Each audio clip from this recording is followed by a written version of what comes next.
6 अप्रैल को रामनवमी है, लेकिन उससे पहले पश्चिम बंगाल में माहौल गरमाने लगा है।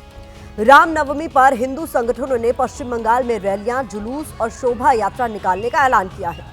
जानकारी के मुताबिक बीजेपी और दूसरे हिंदू संगठन रामनवमी के मौके पर करीब 2000 रैलियां निकालेंगे। इन रैलियों को देखते हुए राज्य में सुरक्षा व्यवस्था सख्त कर दी गई है। खास तौर पर संवेदनशील इलाकों में निगरानी बढ़ा दी गई है। बंगाल पुलिस के जवानों की छुट्टियां रद्द कर दी गई हैं। राज्य के गवर्नर से लेकर मुख्यमंत्री तक त्योहार को शांति से मनाने की अपील कर रहे हैं। अब ऐसा क्यों हो रहा है, इसे समझिए। हाल ही के कुछ सालों में बंगाल में रामनवमी जुलूसों के आसपास कई सांप्रदायिक झड़पें हुई थी, इसलिए राज्य सरकार इस बार पहले से सतर्क है।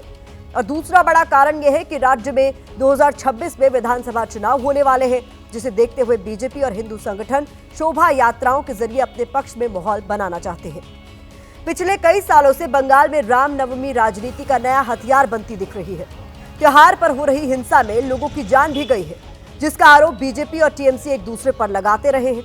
रामनवमी को लेकर राज्य में बीजेपी काफी एक्टिव दिख रही है और पार्टी का सबसे बड़ा चेहरा बनने की कोशिश कर रहे शुभेंदु अधिकारी ने तो ऐलान कर दिया है कि नंदीग्राम में अयोध्या की तर्ज पर एक विशाल राम मंदिर बनाया जाएगा। रामनवमी में पूरे प्रदेश में ध्वज फहराया जाएगा। हर गाड़ी पर भगवा झंडा लगाकर सड़क पर घूमा जाएगा। अगर जुलूस पर हमले हुए तो हिंदू चुप नहीं बैठेगा। पहले आपको शुभेंदु अधिकारी का बयान सुनवाते हैं, फिर खबर को विस्तार देंगे। मैं अपील कर रहा हूं बंगाल की सब हिंदू जनता को, हर घर में ध्वज उठाइए उस दिन। हर गाड़ी में, मोटरसाइकिल में आपका जो झंडा है, भगवा झंडा, वो लगाकर पूरा दिन घूमते रहिए। हर दुकानी, बिजनेस कॉम्प्लेक्स में भगवा झंडा उठाइए और हिंदू का आपका जो आइडेंटिटी है वो सामने लाने का काम करिए।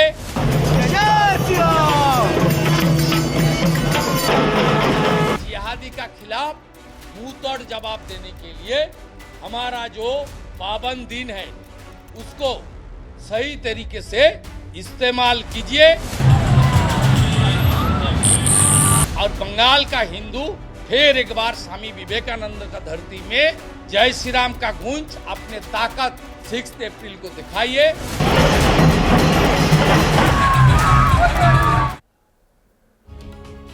पिछले कुछ समय से आपने एक चीज देखी होगी और वो है त्योहारों पर राजनीतिक तनाव और गर्मागर्मी। नवरात्र हो, ईद हो या फिर होली हो, हर बार त्योहार से पहले राजनीतिक पार्टियों में नफरती बयानबाजी की होड़ लग जाती है। एक पक्ष एक समुदाय को निशाना बनाता है तो दूसरे पक्ष के खिलाफ आग उगलता है। कुल मिलाकर देखा जाए तो सभी दलों में एक दूसरे से आगे निकलने की होड़ मची हुई है। सवाल यह है कि क्या हमारे देश में त्योहार पॉलिटिकल टूल बन गए हैं?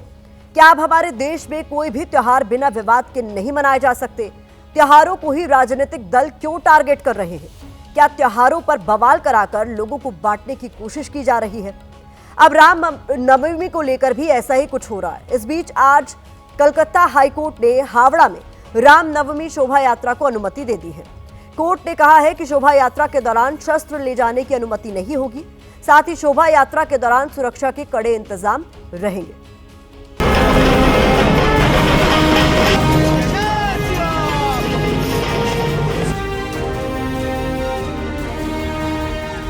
पश्चिम बंगाल में एक बार फिर धर्म वाली सियासत का नया चैप्टर शुरू हुआ है, जिसके केंद्र में 6 अप्रैल को आने वाला रामनवमी का त्योहार है।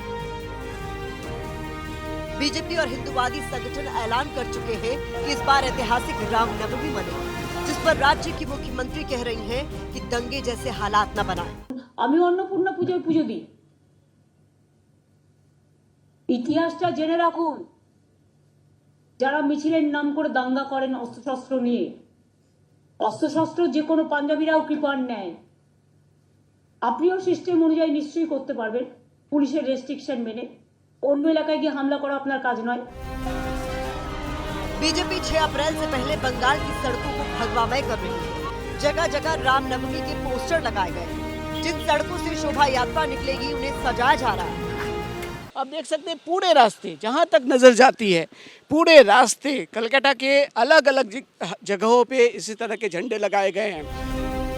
बंगाल में अगले साल विधानसभा चुनाव है और चुनाव से पहले बिसात बिछने लगी है। बीजेपी ही नहीं विश्व हिंदू परिषद से लेकर आरएसएस ने भी ऐतिहासिक रामनवमी मनाने का ऐलान किया है।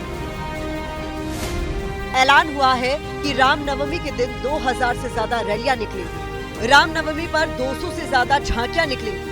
पूरे राज्य में 5000 जगहों पर श्री राम महोत्सव मनाने का संकल्प लिया गया है। पिछली बार टीएमसी ने बीजेपी को विधानसभा चुनाव में धूल चटाई थी, लेकिन इस बार बीजेपी अभी से हिंदुओं को जगाने निकल पड़ी है, जिसके लिए सोची समझी रणनीति के तहत रामनवमी का दिन चुना गया है। আমরা রাজ্যে 39, এই জেলায় 46, রাজ্যে যেদিন 45 হয়ে যাবে সেদিন এই জিহাদিদের সরকার, মৌলবাদের সরকার এর বিসর্জন হবে। 6 তারিখে এই জেলায় নন্দীগ্রামের সোনাচূড়ায় রাম মন্দিরের ভূমি পূজন, হাতিতে মিছিল হচ্ছে, রামনবমী উৎসব কমিটি মিছিল করছে, ঘরে ঘরে ঝান্ডা তুলবেন। 2011 की जनगणना के मुताबिक पश्चिम बंगाल की आबादी करीब 9 करोड़ 12 लाख है, जिसमें करीब 70% हिंदू हैं और 27% मुस्लिम। अब त्योहार के जरिए इन्हीं 70% हिंदुओं पर बीजेपी टोरे डाल रही है, लेकिन राम के नाम पर हो रही इस सियासी पिच पर टीएमसी भी खुलकर बैटिंग कर रही है। मैं तो खुद ही कहता हूँ जय सिया राम। ममता जी से जरा ज्यादा है, धार्मिक व्यक्ति कम है। दुर्गा पूजा हो, गणेश चतुर्थी हो, ऐसे अनेकों हमारे कार्यक्रम हैं जो होते हैं, उसमें शांति बनी रहती है। लेकिन यह लोग केवल रामनवमी पे ही बदमाशी भाजपा वाले करते हैं। इस बीच पश्चिम बंगाल के राज्यपाल सीवी आनंद बोस का भी ममता सरकार के लिए आदेश जारी हुआ है।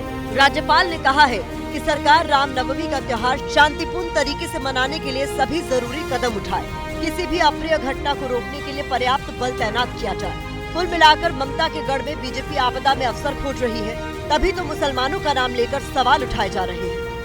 Mamata Banerjee everywhere without failing, she participates in the Eid Namaz, but ask her to come to the Kumbh, she will tell it is a Mrityu Kumbh. She will never come to Kumbh. So this is the kind of secularism.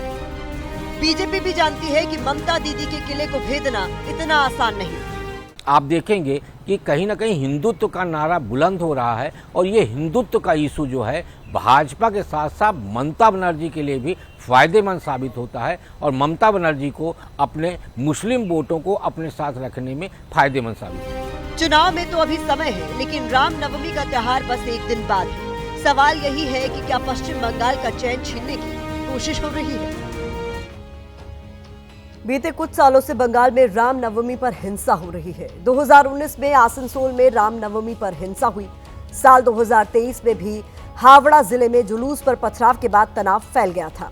साल 2024 में मुर्शिदाबाद में रामनवमी जुलूस को लेकर हिंसा भड़की थी, लेकिन इस बार ऐसा कुछ न हो, इसको लेकर ममता सरकार कड़े कदम उठा रही है। रामनवमी पर बढ़ती तनातनी को लेकर हमने धर्मगुरु से भी बात की। उन्होंने क्या कहा, सुनिए। ममता जी से भी मेरा आग्रह है कि वो स्वयं एक ब्राह्मण है और उनको स्वयं इसका आचरण और व्यवहार सभी धर्मों के साथ समान व्यवहार राजा को करना चाहिए, और मुझे आशा है वो इसका पालन करेंगे। क्योंकि झगड़ा चिंता कुछ मूर्ख लोग होते हैं, दोनों समाज में है, कुछ कट्टरवादी लोग इधर भी हैं उधर भी हैं, वो अकारण जो है परिस्थितियों को बिगाड़ने की चेष्टा करते हैं। उसके लिए ममता जी से मेरा आग्रह है कि पुलिस की अच्छी व्यवस्था करें आप, लेकिन निष्पक्ष होकर पुलिस कार्रवाई करे, एक पक्षीय कार्रवाई ना हो। बंगाल में रामनवमी को लेकर बांटने वाली राजनीति हो रही है, लेकिन भगवान राम का व्यक्तित्व बांटने की नहीं जोड़ने की सीख देता है। इसीलिए मशहूर शायर अल्लामा इकबाल ने उन्हें राम के साथ इमाम हिंद भी लिखा है। उनकी 2 पंक्तियों के साथ इस खबर को विराम देते हैं। है राम के वजूद पे हिंदुस्तान को नाज, अहले नजर समझते हैं इसको इमाम हिंद।